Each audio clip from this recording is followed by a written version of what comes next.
All right, welcome in to another episode of That's Bingo Sports Podcast. My name is Joe Hendry, joined here by my co-hosts Kyle Eggers and Jacob Beach. Gentlemen, how are you guys today? Fantastic. Fantastic. The Suns are the 6th seed, just like I said they would be. Wasn't close at all. Season has been a rousing success. They're exactly where I thought they would be. I have not stressed about them one bit. It's been a perfect season. They are who we thought they were. Well, not really, but that's okay. Yeah, they did get that 6th seed. Barely, but they got it, man. And they only paid Grayson Allen $70 million to do it. Take your second apron and shove it. I love it. We'll talk about Grayson Allen. We'll talk about the NBA playoffs as well a little bit later. Kyle, how are you doing today, though? I'm fantastic. I played 9 holes of golf this morning at the crack of dawn and shot a 147, I think, just through the front 9. And then I had a job interview because I can't continue to do this podcast professionally as we have 3 subscribers. And you can't continue to support your golf obsession. That is true. I mean, we'll see how long this goes. But I'm riding this thing to the end, you know? You just got new irons, so I feel like this is an investment that will last, and unfortunately, a long time. Too bad he gave them away to Goodwill today. No, I did not. I will have those irons until I skull a ball into a major intersection and break it over my knee, and then have to buy a new set. Oh, man. That screenshot that I have of you throwing that club is one of my favorite things. I'll be scrolling to my camera roll sometimes. It really was. It's hilarious, man. Boys, big news. This is episode number 21.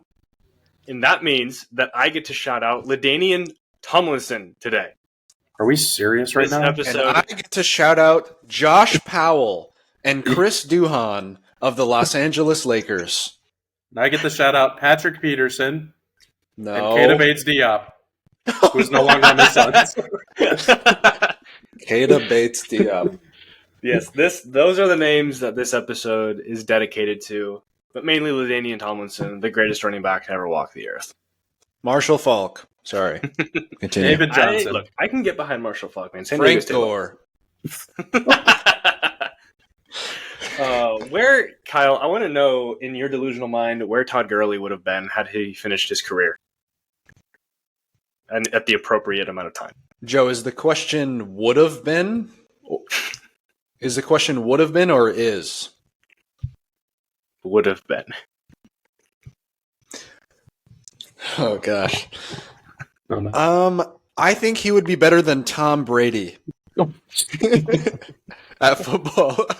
I think that Todd Gurley, if I could cut out my knees and give them to Todd Gurley, I would. He would have oh my gosh. He was literally him. Anybody that played fantasy football during the prime of his career will agree with me. Yeah, honestly.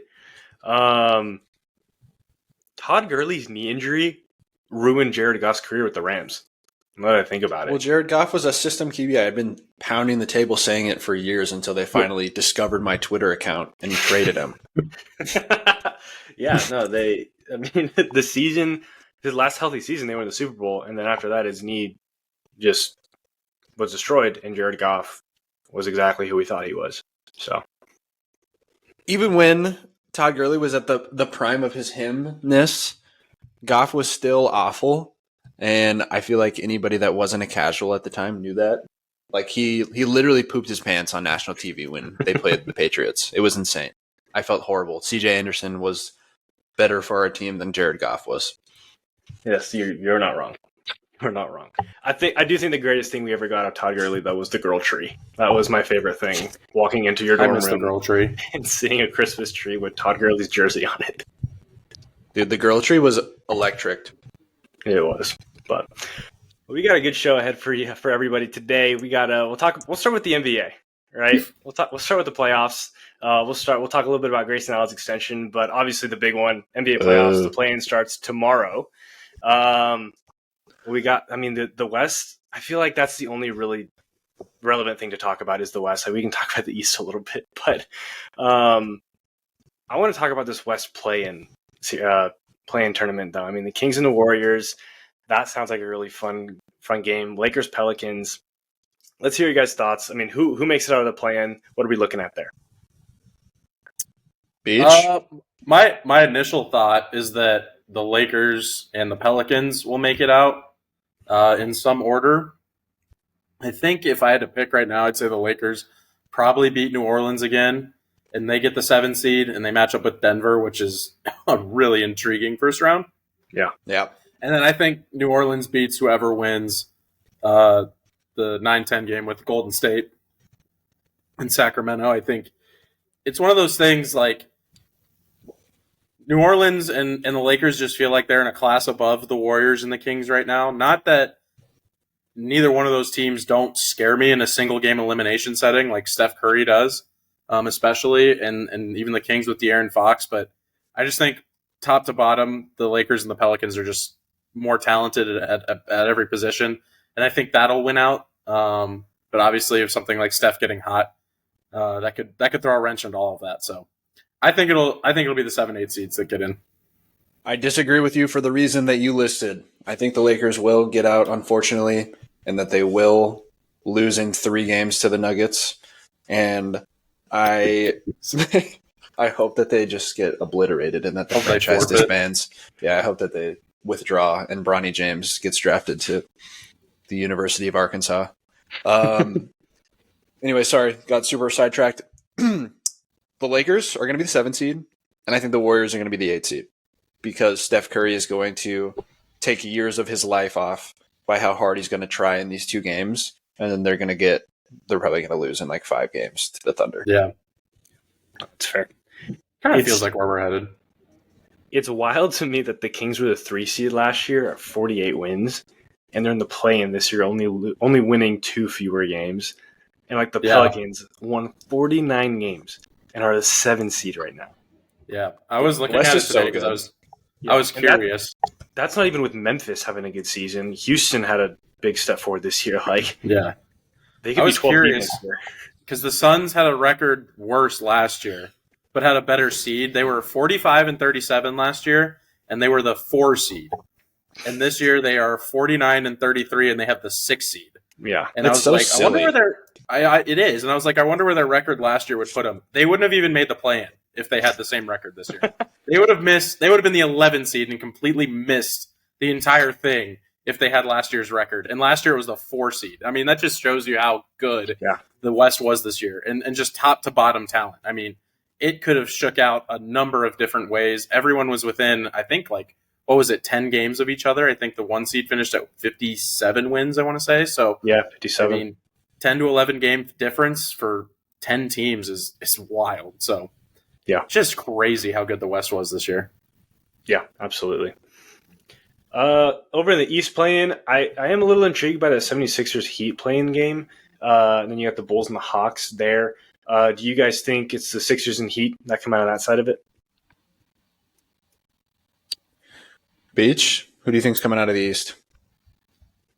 Hold on. Sorry, I was just checking my phone. The Nets just hired a head coach. What? So that was, they hired Jordi Fernandez, who was the Kings assistant. Good for them. This is one of the moves of all time. It is. This is kind of annoying to me, and this happens in every sport, so I can't be too upset about it. But they're conducting these interviews, right? And the Nets are trying to hire their head coach, and I get it. They're trying to get the fastest hire possible. But the Kings literally have a play-in game in a day, tomorrow. Yep. And so it's they're preparing for that, and now they're reporting that their assistant coach is now leaving. That's just such a big distraction. Mm-hmm. And we see it all the time. This isn't just an NBA thing. This is an NFL thing. This is an MLB thing. These interviews are conducted throughout all the different stages of the playoffs. It kind of sucks that the teams that are still in it, their coaches are often talked about as being potential candidates, and it leads to stuff like this. So, and we will look back at this moment as the reason why the Kings will not be hoisting the Larry O'Brien trophy. Yes, that is the reason they will not make it. Or the Lombardi. Among a plethora of other things. Anyways, back to the real topic at hand. the playing games between the East, the real intriguing one is obviously the 7-8 with the Miami Heat and the 76ers. I think both those teams will eventually get into the playoffs. It just depends on what order. Yep. If I'm being selfish, I'd like to see the 76ers drop to 8 and have to play Boston. Be fun. Just because I'd like to see Embiid versus Boston. But Is Embiid back? He's healthy right now. No. Well, he got hurt again, so I don't even know what the status of that is. He like re-injured his leg doing something, falling. I don't know, flopping. He's like questionable right now, I think, for the plan. Also, I found out that Joel Embiid is 30 years old today. I had no idea. He's been around forever, he missed like the first 2 years of his NBA career, and he was already old going into it. Yeah. Like he was drafted at like 21, and then he missed the first 2 years with like the back issues and some of the other things that he had going on. Yeah, wild. Beach, were you done there, or yeah? No, let me cook. Good. Yeah. I want to agree with you, but I honestly think that the Bulls find a way to get in based on how they've been playing. DeMar is playing insane basketball right now, and he is. I don't know who's going to get knocked out between those two, but I think it's one of the 7 and 8, and then the Bulls. I think it's too close to call. I think it depends on if Embiid plays or not. If the Sixers don't have Embiid, I think we could see another Jimmy run to the Eastern Conference Finals for all we know, But, yeah, I think it's going to be Heat and Bulls. That's what I'm going to call. If Jimmy does that again, like what? Like I don't know what my question is here, but I'm just thinking of like if Jimmy Butler is able to take what seems like a just average Heat team to the Eastern Conference Finals again, or even less likely the finals again. Like what does that do for? I don't know if this is the right question, but what does that do for like Jimmy's legacy? Right? Is he, like what is he viewed as after he retires and whatnot? Maybe this I've been hanging out with Joe too much, but this might just be analytical of me. I don't think, honestly, like with how weak the East has been, that their runs have been super impressive, but I think it'll be just like Jimmy being Jimmy. Like he's the ultimate underdog. He's sick. He's going to compete no matter what game he's in. This would not add or take away from his legacy to me. I mean, if he like does something crazy, obviously that'll add. But if he makes it to the Eastern Conference Finals, he'd realistically be beating the Knicks. Unless he beats the Celtics, that'd be insane. He'd be beating the Knicks, and then like the Cavs or Magic, which I'm like, whatever. Like those, they're like fine teams. But like the East to me is so wide open. Like I think that it's just a whole lot of mid over there. Yeah. No, that's fair. That's fair. I don't know if Jimmy's legacy, like in the grand scheme of NBA history, will change. I think he'll just continue to cement himself as one of the like best Miami Heat players of all time.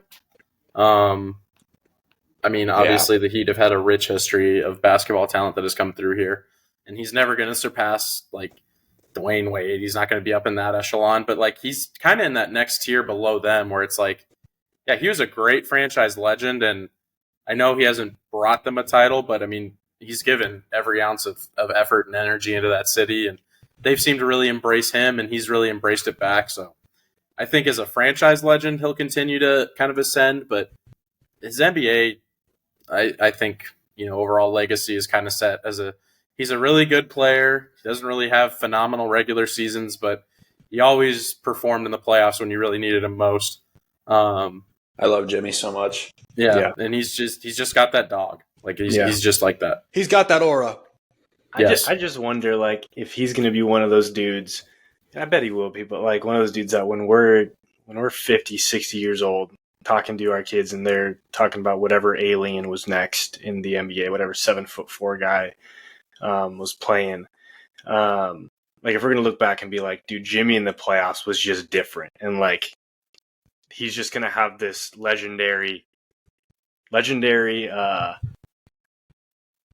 people are going to see him as a legend just because of like some of the playoff success that he had, kind of a nostalgic aspect. So I wonder if that'll be kind of what it's like when we're old heads talking about our eras of the sport. I mean, the only issue to me is like in a casual sense, like he didn't win a title, so it's kind of hard to remember him up there in that pantheon because it's just like when you think of like the finals he was in, it was like, oh yeah, he went up against LeBron. You're going to think of LeBron first in that sense. Or the one totally. Last year, it was like he went against Jokic, who was going to have 12 MVPs and who knows how many championships. Like it's just one of those things. Like he's just going to get kind of. You did tell us. I think he's going to win it now too. Yeah, but I think he's just going to kind of get lost in the shuffle, which is how it happens for a lot of great players that ultimately fall short. I think it's one of those things. Like I said, his NBA legacy is kind of where it's at unless he wins a title, but his franchise legacy with the Heat, I think that'll continue to grow. Yeah, I don't know, man. When I'm 50 and 60, I will probably be talking about Andrew Bynum and players of his caliber, I imagine. Yeah, I'm sure we will. Yeah, I can't wait for the day our kid calls the players that played in this era plumbers. Yeah, oh my gosh, I played against TikTokers and video game streamers, and I'm like, oh, wait. I'll put my kid in a box and ship him somewhere if he says that to me. Then I'll show him Gerald Green highlights, and it'll all be safe. Yeah. And be like, and he did all that with 9 fingers. Shout out Gerald Green. That's good. Are there any? I mean, like I know I have 2 specific matchups that really intrigue me. But what are some of these first round matchups that you're looking at where you're like, this one will be a really fun series, and I can see it going either way, or it's interesting for any specific reason. I think Beach likes the 3 and the 6 seed matchup in the Western Conference. Wasn't going to say that, but you're not wrong. You were 100% going to say that. I was going to say it. No, the one I was actually going to say is the 4-5 matchup in the West with the Clippers and the Mavericks. That's I agree. Probably, when I'm looking at it, the best matchup we have out of both sides. Kind of like we said, the East is just, I don't care. I think if looking at this right now, I think the Cavaliers versus Magic series might be the least watched playoff series of all time. Yeah, that's going to be up there. That's for sure. Literally, who cares? I'm sorry. I think from an entertainment perspective, you're right. But I'm looking at that, and I genuinely think that could be a fun series for like people that love the NBA on a deep level. Yeah, nobody's turning that game on though. We're not playing our dinner around the Cavs and Mavs game. Exactly. Or Magic game. But that is one of those. I mean, both 4-5 matchups are the ones that intrigue me just for different reasons. But I am fascinated by that Cavs Magic one. But the Clippers Mavs one, to me, that one will be a lot of fun. That feels like it's in a tier of its own because there's playoff history there. Yep. Luka is playing like the best player in the NBA. If Kawhi plays, then that whole dynamic, how do they guard Luka? Yep. I mean, it's one of those things that it's fit for the playoffs. It's fit for television. It'll be a lot of fun to watch. The only issue is Kawhi once again seems to be dealing with injuries at this time of year. And if he doesn't play, I don't think the Clippers will have enough. They'll make it a series because they're a good team. James Harden and Paul George are nothing to slouch at, but it won't be the dynamic 7-game series that I think everyone's hoping it'll be. Yeah, that's fair. Do we think that the if the Lakers play the Thunder somehow, if they get in there as the 8th seed, do we think that that's a good series or no? I don't. I'm biased, but do you guys? There's a part of me that, like, I know Davis. Davis, I think, is banged up right now from last that I heard. But like, isn't he always is? But to me, that feels like that could cause problems for OKC. Him down in the paint. Like I still think OKC would win that game, but I do think it would be a good series. If you're OKC, do you want Steph Curry or do you want LeBron? Who would you rather play? Steph Curry, just because the Warriors don't have nearly as much help on their roster as the Lakers do. I think the way LeBron, I know LeBron is not what he used to be in the playoffs, but just like we saw against the Pelicans, like he can do whatever he needs to do on any given night to win a game, just like Curry can. And the thing is Curry doesn't have Anthony Davis on his roster. And Anthony Davis is still a very, very good player. So yeah, he has Draymond Green. Yeah, Draymond Green is going to throw a punch and get thrown out in the first game. But not attempt a field goal. Exactly. And Clay, I mean, the Warriors, I don't know. They just don't feel like they have that it factor that they've had in years past.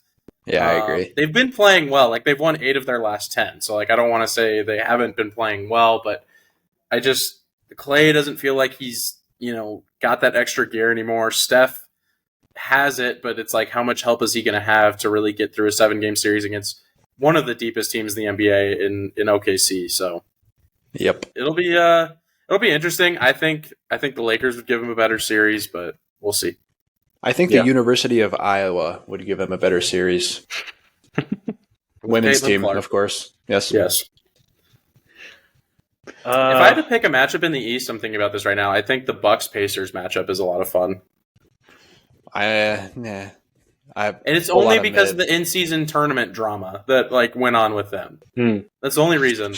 Like the whole Giannis stealing the game ball and going into the bowels of the Pfizer Forum or whatever they were in. Bulls. Yes, it was like that whole storyline from the in-season tournament was just hilarious. So I just want to see if there's any carryover from that. But I will tell you right now, I will not turn that game on or any of that series on one time. But I wish you and your family the best. Thank you. You will see me watching game 1 of the Cavs and the Magic. You and all other 30 Americans. Yes. Beachy. And they all live in Cleveland or Orlando. Correct. Beach, I want you to call your shot right now. Suns Timberwolves. How many games does it go? Who wins? I'm saying Suns in 6. Wow. I was just waiting for the Suns in 4. Me too. I was hoping. We're not going to sweep them. The Timberwolves are a good team. This isn't going to be an easy series. I just think the Suns, much like how I feel like OKC is a terrible matchup for the Suns, I think the Suns are a terrible matchup for Minnesota in the sense that Minnesota, what they want to do well, the Suns kind of have counters to that. So, they want to play big with Cat and Gobert, and it's like, well, the Suns just play a little bit smaller. They have Nurkic who can kind of at least neutralize Gobert in a sense.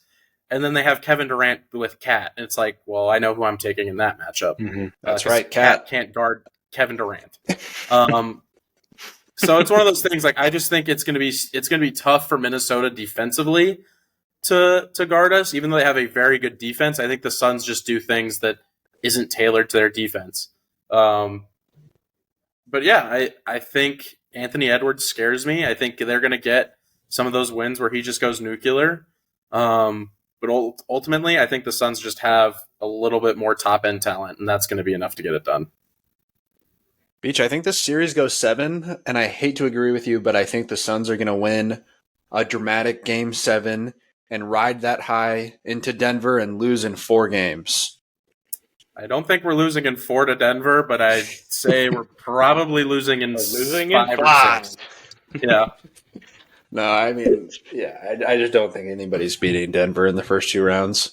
But we played well against Denver in the regular season, but I just don't see us beating them in the playoffs. Denver, Jokic is just too good. We don't have anybody that can do anything to slow him down. Jokic is the same Jokic that he is in the regular season, but Jamal Murray just comes alive as well. And he just kills the Suns too, dude. He destroys. I don't know what it is, but he's just. Yeah, I would hate to bet against Denver in the playoffs. I would hate to play it. I think that they're going to be in the finals again.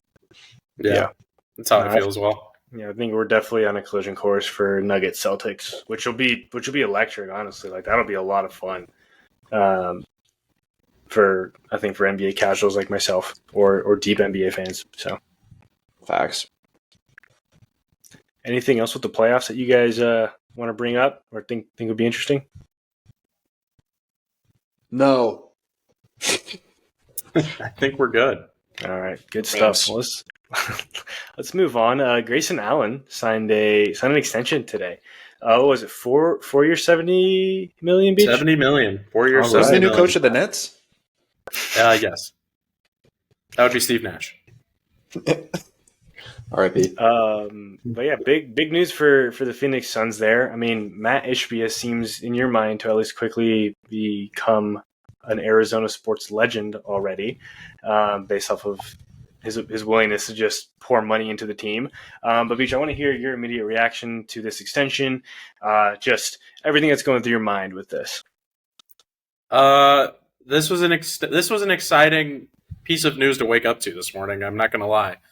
On the basketball court, Grayson Allen, like I said at the beginning of the year when we did our previews, Grayson Allen was a big part of the trade, and I could see that he was going to be a big part of this Phoenix Suns team, and he proved that. I mean, he had career highs in basically every single statistical category.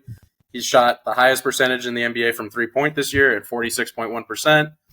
He did everything you could have wanted a role player to do. So in a basketball sense, you had to re-sign him. In a team building sense, the Suns were literally screwed if they did not re-sign him. So when you're in the second apron, you can't with the new CBA rules, you lose all access to the taxpayer mid-level exception, the mid-level exception, which are for the people that don't know, are these smaller size contracts that over the tax teams could give out to free agents. Well, now with the new CBA rules, if you're over the second apron, which the Suns are over, you can't give out those contracts. So the Suns basically were looking at, if Grayson Allen left, they're going to have to replace him with minimum contract guys, which is your worst case scenario. So they had to re-sign him. And it's refreshing going from Robert Sarver, who was selling draft picks, first round draft picks, just to make a quick $4 million, to Matt Ishbia, who's oh yeah, we'll pay Grayson Allen a $70 million contract and also tack on another $60 million in luxury tax payments. It's one of those things that the Warriors have done for so long that keeps their championship core together. It's you have to pay players that are really good, otherwise your team just kind of falls off year to year.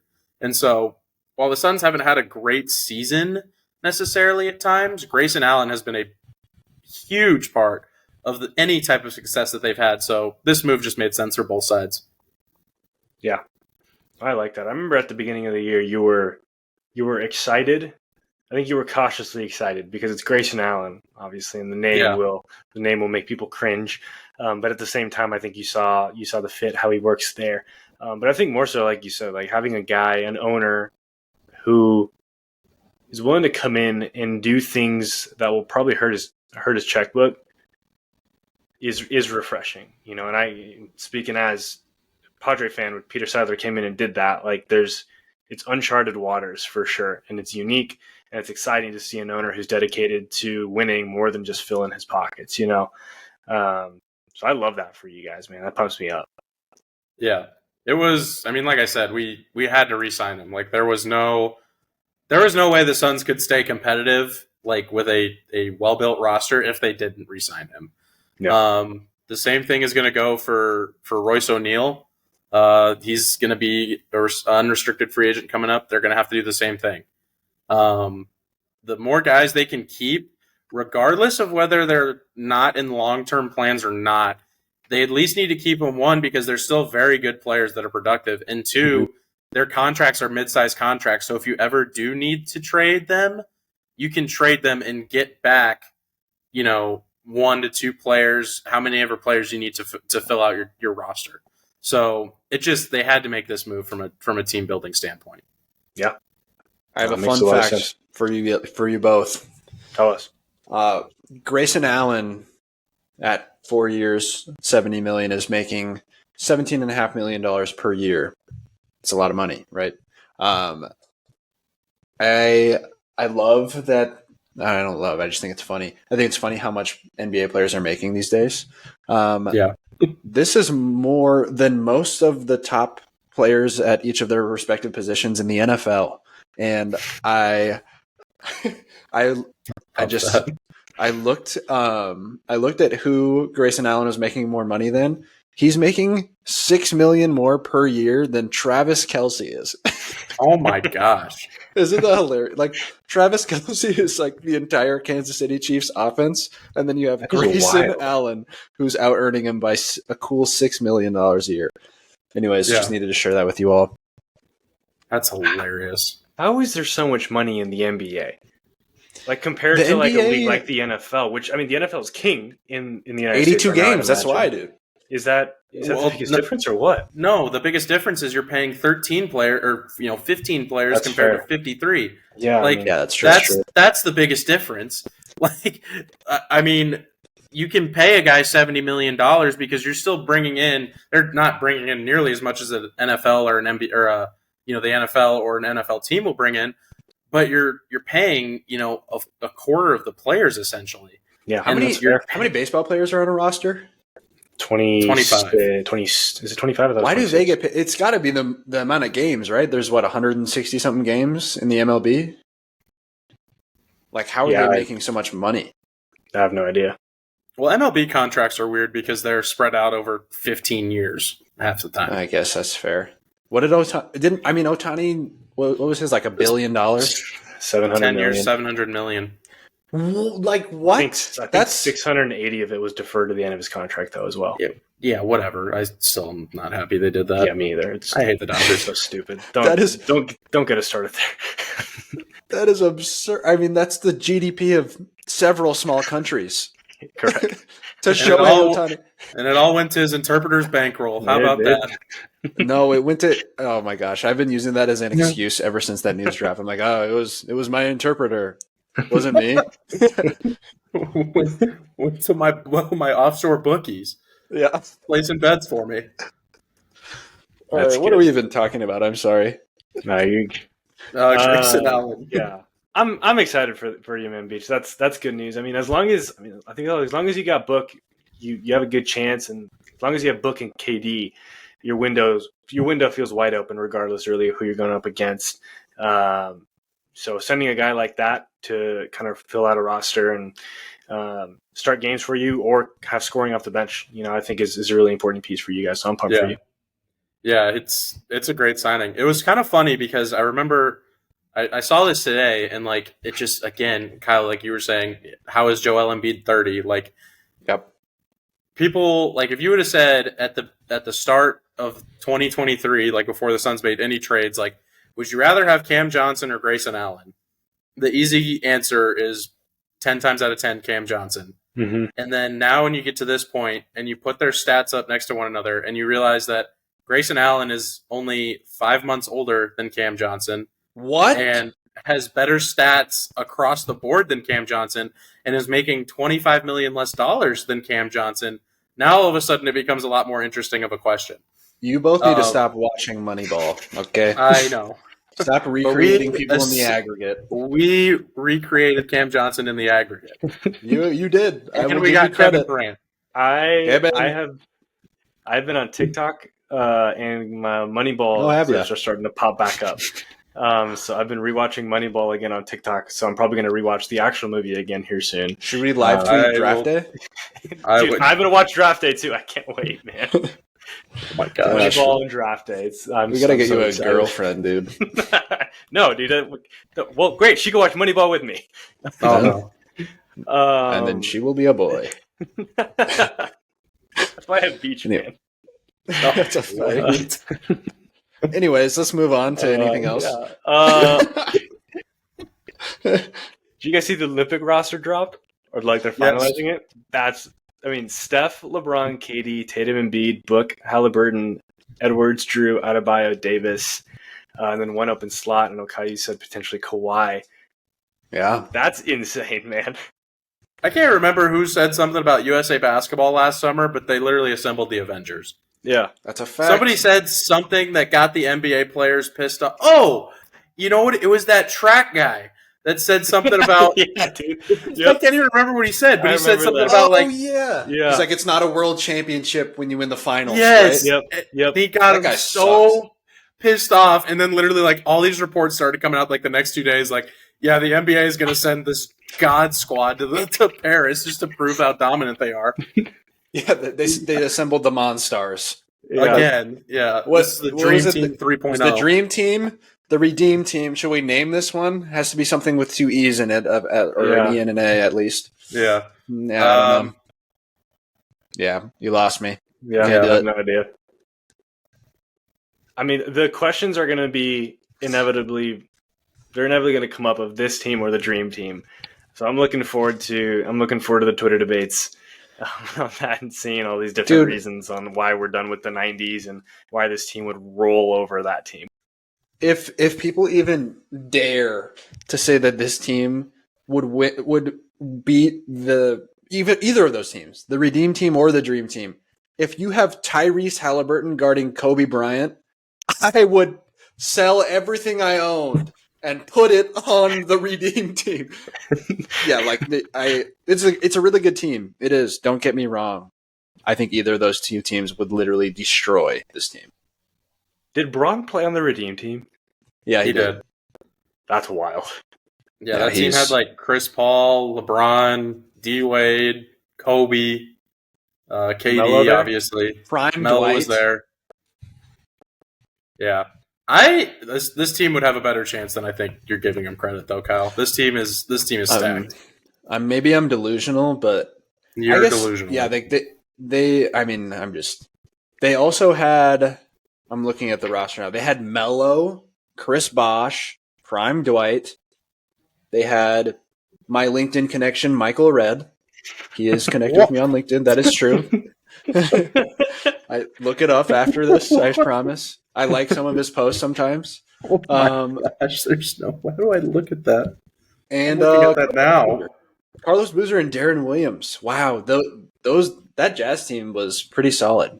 People forget about that. Did they have to have a college player, or was that rule done with at that time? No, they didn't. They had Tayshaun Prince instead of a college player.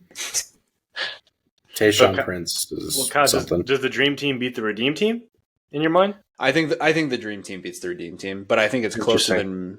I think it's close. That gap is closer than this one. Gotcha. I don't like.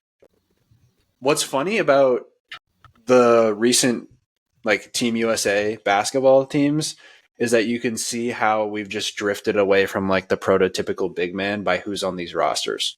Mm-hmm.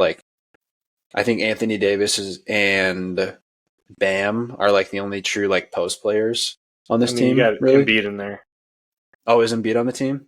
Yeah. I thought he was from Africa, isn't he? That's what I was thinking too, but I don't know. He is, but he got somehow to get citizen status, whatever it was.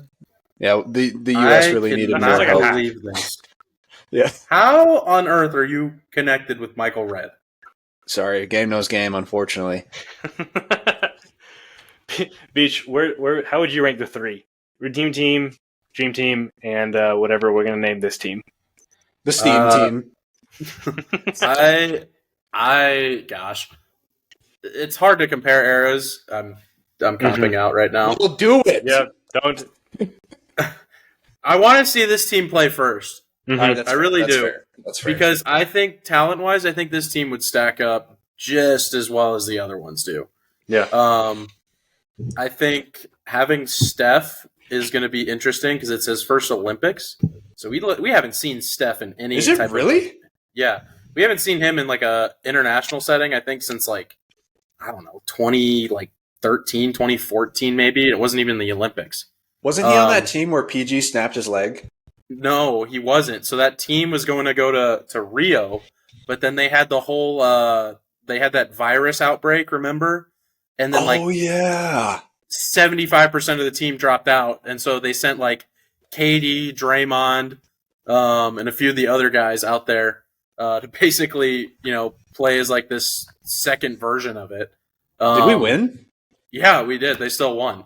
Oh, mostly because Kevin Durant is Kevin Durant, and nobody on planet Earth has an answer to stop him, especially in foreign countries. But I think if I had to pick, I'd still put the Dream Team up at number one. Mm-hmm. I think, granted, they were not playing as high of competition, so that's why I'm excited to see this team because the competition now compared to where global basketball was at, in 1992 is just so different. So I think I'd put the dream team at 1, but I think I'd slot this team at number 2, ahead of the redeem team. I will kill you. I know you will kill me, and I know you're a homer because you love Kobe Bryant, and that's fine. Kyle will also kill me because I am putting this team at 1. Both of you are ignorant. I don't hate that. No, I don't hate that. You guys are the reason that we didn't have Oakland winning the round 1 game. No, I have fully bought into done with the 90s, man. I'm done with it. LeBron is my GOAT. I'm over it. I'm done with the 90s. I'm convinced, man. That team was in 2008, you idiot. I'm convinced. No, that team, the Redeem team, does not stack up to any of those teams. I don't think. No, I'd put the Dream Team at 2, but I'm taking this team well over, I think, the Dream Team. Wow, like, I'm looking at the roster and I'm like, brother, I like it. So you're the TikToker that we were talking about. You're the person that I'm going to put in a box. This is NBA's generation's dream team. This is like if you were to put together the dream team of this generation, like this is the iteration you're probably putting together. The Cream Team. Oh, great heavens! Can we get the Bucks jerseys that say Cream City on them again? Cream City versus Sacktown could be a real thing in the finals. It won't be. I don't know why. Joe, I don't hate that take. I was scared to put him at 1. I don't think I can put him at 1 yet, but I really do like that take. You guys are both cowards. I'm sorry. I'm a basketball casual, but I'm going to do it. Who did you put at 1, Kyle? Did you put the Dream Team? Yes. Okay. Dude, the Dream Team. I put the Dream Team at 1 too. Why are you hating on me? No, I'm hitting on Joe. I don't hate on okay. Okay, I thought you were just sad because I didn't put your beloved Kobe Bryant at number 2. First of all, he's dead, okay? Second of all, I don't even remember what my second point was, okay? Kyle just got really sad. Let me read the Dream Team to both of you imbeciles. Mostly Can we read it to Joe? Yeah, yes, mostly Joe. Please, sorry, okay. I still put them at 1. Okay. Jordan, Pippen, Stockton, Malone, Charles Barkley, post-AIDS Magic Johnson, Larry Bird, Patrick Ewing, David Robinson, Clyde Drexler, who was probably old at this point, I think, Chris Mullin. What was Magic at this point? Well, yeah, he just had AIDS. He was 32, it looks like. He was the oldest player on the team. And Christian Laettner. Yep. That is absurd. Like, dude, there's... Yeah. I'm going to counter your point by rereading you this roster. Okay. Steph Curry, LeBron James, one to Kevin still be Durant, determined. Jason Tatum, Joel Embiid, Devin Booker, Tyrese Halliburton, Anthony Edwards, Drew Holiday, Bam Adebayo, Anthony Davis, and if you are correct, Kawhi Leonard. Joe, you have a nose piercing, okay? There's no way Kawhi plays in the Olympics. That's a fact. If Kawhi... Joe. You're an idiot. Anyway, sorry. I just needed Paul George is committed to this team? No, he's not. I didn't read his name. He could play. It'd be interesting to have him as the 12th guy. Yeah. But anyways, I wouldn't mind Joe, that. If this team doesn't win a gold medal, you have to take out your nose piercing, just so you know. No. I thought they were the best team of all time. I will not shake to that. I will be gladly proven wrong. I will get up here and say I was wrong. That's not enough. I'm going to get the world's biggest magnet and rip that thing out of your face with science. You're stupid. Can we be done with the NBA? Fine. I would quite enjoyed that. Let's talk about the Rams. Now to the real podcast segment. Come on. You're stupid. Give it to let's move on to the NFL. DeVonta Smith signed an extension, 4 years, $90 million, $51 million guaranteed. He had his 5th-year option picked up for like $15 million. Adds 3 years, $75 million on top of that. I could care less about the DeVonta Smith extension, to be honest with you. I think he's a solid wide receiver too. My big thing with this is how this is just terrible news for the 49ers, Bengals, Lions, Dolphins, Vikings, and Cowboys.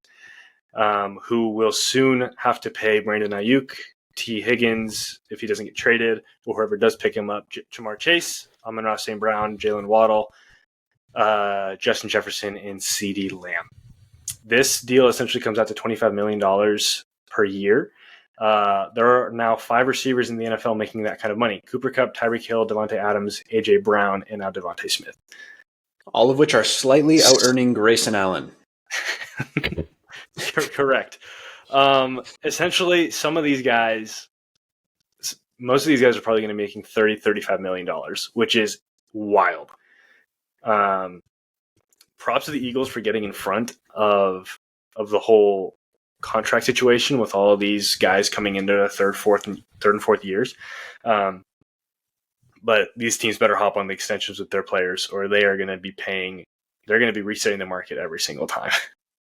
Dude, that Justin Jefferson contract is going to make the team relocate. Their taxes are going to go up. I wouldn't be surprised if he makes $40 million a year, dude. Like that would not surprise me in the slightest. That's insane. Yeah. Which leads me to believe that they will make a move up to 4 or 5 to get their quarterback so they can play on that rookie contract. Because that's really the only way that you can afford to pay Jefferson that much money is with a rookie quarterback there. I don't know, man. Sam Darnold's window is now. The Bingo Dynasty team hopes so for sure. Good thing the Cardinals are staying at 4. Joe, have fun with Joe Alt. We will trade down from 5. I actually believe it's receiver at 5, tackle at 11. It's one of those 2 options to me. I genuinely believe that. I thought you guys were going to trade the 5th pick. That's what I'm saying. It's we either take a receiver at 5 or we trade into 11 and take like Tealy's Fuaga or something like that. God bless you. What'd you say? Oregon State tackle. Oh, okay. So, which I mean, I'd be fine with the tackle at 11. I just think the value of Neighbors or maybe Marv or Dunze at 5 is too big. The value of Joe Alt is too large. No. Yes, it is. Don't put that on me, please. I'm begging. I hope you guys take JJ McCarthy. Get ready to learn left tackle, buddy. That'd be wild. Dude, we would move Alt to right tackle. We have Rayshon Slater. Get ready to learn right tackle, buddy. So yeah, that's DeVonta Smith's extension. What's Puka Nacua going to make when it's time for him to make money? Puka, I mean, if he continues to play the way that he's played, we could pay him $1 billion and I'd be fine with that. Honestly, I don't care. I am all aboard the Puka train. Puka Nacua is probably going to have a down year this year, I think. I hate to look myself in the mirror and say that. What does a down year look like? Like, there's no way that he has as dominant as a year as he had, because I think Kupp is going to be fully healthy. He'll be like a year removed from most of these injuries. On top of that, I bet you we pick up another receiver. We also re-signed DeMarcus, who played actually a weirdly prominent role for us. I think that Puka will still do well, but I think that he's not going to be. I mean, what did he have? Like 105 receptions for like 1,500 yards or something like that? 10 touchdowns? Yeah, he had a touchdowns? crazy year. So, like, if he puts up DJ Moore stats, if he puts up 96 receptions for 1,300 yards and 8 touchdowns, like, why do you know that? Regression. Because I spend my time looking at stats. Oh, jeez. It's so over. That's a regression. It's like the thing that people. I remember a few years back when Derrick Henry rushed for like 2,000 yards. People were like, he can't do it again. And I'm like, dude, he's still going to rush for 1,500. Like, he's going to regress by 500 yards and still lead the league. Come on. So I don't think he's going to really actually regress. Statistically, he will regress. I think he will become better as a football player, which is all I care about. But yeah, Puka's literally so good at football. I love him so much. No, he's fantastic. So that's all with the NFL news. NFL draft coming up next week. So super. We're going next week. We're going at the end of next week. It is. Yeah. So Marvin's a Cardinal in 10 days. Can't wait. Do you guys have your ticket spot? Yeah, Beach. No. You better get on that, dude. Must have put it with your Masters tickets. Yes. They're expensive now. We will be sleeping on the streets of Detroit.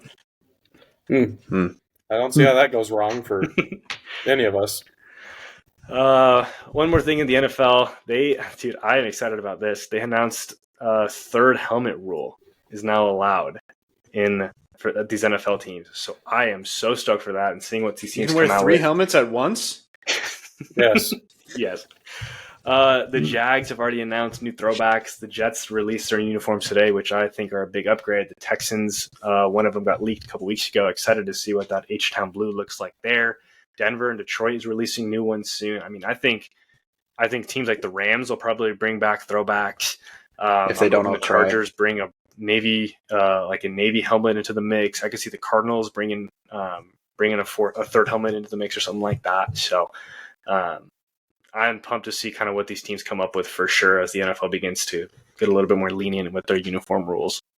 Yeah, it's about time. I mean, Yeah, I think with the amount of social media marketing and branding that's across the league, like I feel like the whole reasoning they used to do that was because they wanted the people who turn on their TV every Sunday morning to, in 5 seconds, know who was playing. Mm-hmm. And, like, I feel like generally people will figure it out now. You could look at the scoreboard, not, you know? Yeah, it's not as big of an issue as it used to be. You guys Back when they didn't remember even have the scoreboard on the TV. So, yeah, I'm glad that they're loosening up these rules because it's just fun to see these different uniform combinations that people come up with. Yeah. You know what I want them to bring back is the prop celebrations. I want to see more receivers with cell phones hidden in their socks. Dude, popcorn. Yeah. I want to see him robbing the Salvation Army bucket again. That's what hilarious. I'm saying. Oh, my gosh. I want to see someone pick up a cameraman and run him to the other end zone after you score. That'd be so sick. I would be so excited if that happened. That'd be funny. You guys remember a few years ago when the Color Rush things was going on? And I think it might have been the first Color Rush game. It was like the Bills versus the Jets. And it was like the all red and all green, and colorblind people couldn't tell which uniform was which because they can't see red and green. Who was it that was playing? It was the Jets and Bills. Yes. It's like all numbers. And they couldn't see the uniforms. I remember the Color Rush uniforms. Like, this is just blurred into my just burned into my mind. It was when the Jaguars played the Titans on Thursday Night Football, and it was those cute colored gold jerseys they had. Oh my gosh! This like blue. It was so bad. They had that two-tone helmet. Yes. Oh my goodness. Yeah, dude. There were some very nice Color Rush uniforms, and then there was those ones that just the Rams mustard yellow Color Rush uniforms were awful. Do you guys remember those? Yep, I do. Did you guys wear those in that like crazy Chiefs game? The greatest regular season football of all time? Yeah. Yes, we did. I can't believe that is what they'll be remembered for. That game was electric. That was easily the best game ever. I'm pumped for that. I think next week we'll have a fun draft segment for y'all, so be on the lookout for that. But moving on, one more little piece of relatively big news. Former BYU coach and Kentucky alum Mark Pope is now the new coach at Kentucky. So definitely not who anybody thought, Scott Drew, and some of the other big names. Instead, it is Mr. Mark Pope himself moving up to Kentucky.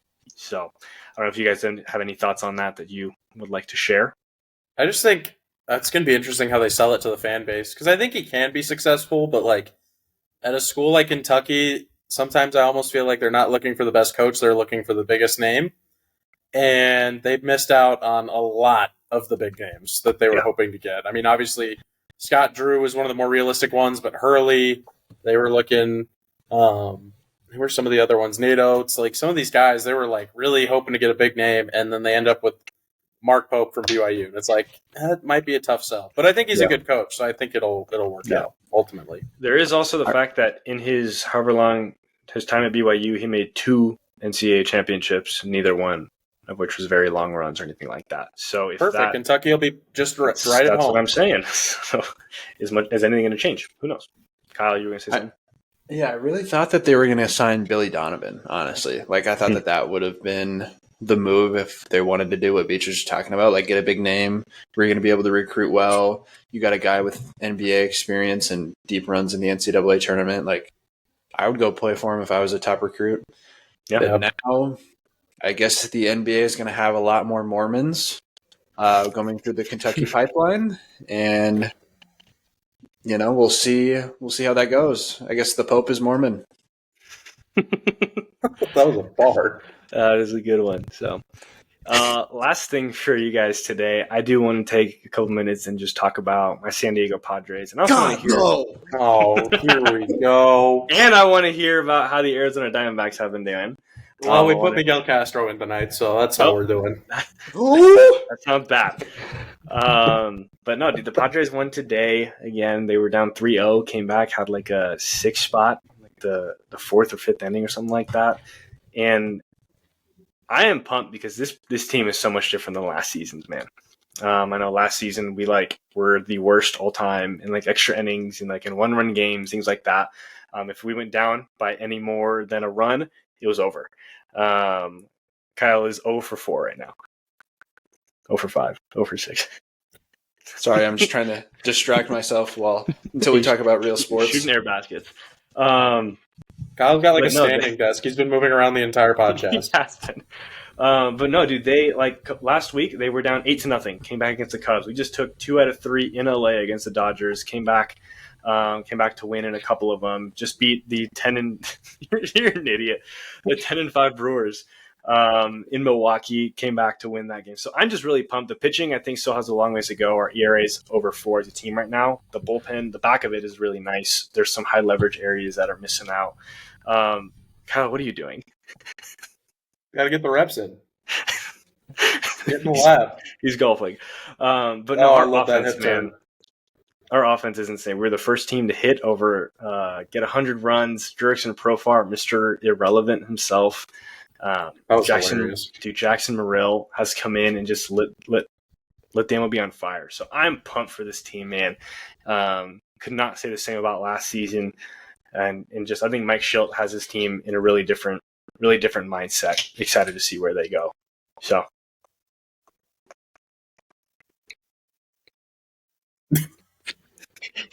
You good, Kyle? Yeah, Joe, I'm excited for you. I'm glad that. Yeah, that sounds great. I'm glad that baseball is going well. I wish you and the Padres the best. Yeah. Mm-hmm. If you watched baseball with me for 1 week, you would enjoy it. Why would we be in prison together? If I go back to AZ and you give me a week, I promise you'd enjoy the sport. I promise. Don't believe you. I promise you, man. You'd enjoy He's it. He's gonna be sitting there like he's Billy Bean and Moneyball, just like pulling out all these different charts and numbers, trying to explain it to Kyle. I wouldn't even explain the numbers at all. I just think you'd enjoy it, man. You know, seeing you begin to enjoy golf shows me that I think you could enjoy baseball. Dude, but like I could just go play golf. Like I'm not going to be able to go out there and go pitch 9 innings if I wanted to. Yeah. You know? I mean, that's completely fair. But that's beside the point. I think if you spent a week with me watching a game for a week, I think you'd enjoy it. I really do. One game takes a week. Yeah. I mean, I'll think about it for sure. I'm really busy with my job right now, but otherwise I would. I hate you. Oh, man. Anything else in the sports world you guys think is interesting or relevant right now? One thing I want to talk about, the Coyotes are moving to Salt Lake City. That's so sad.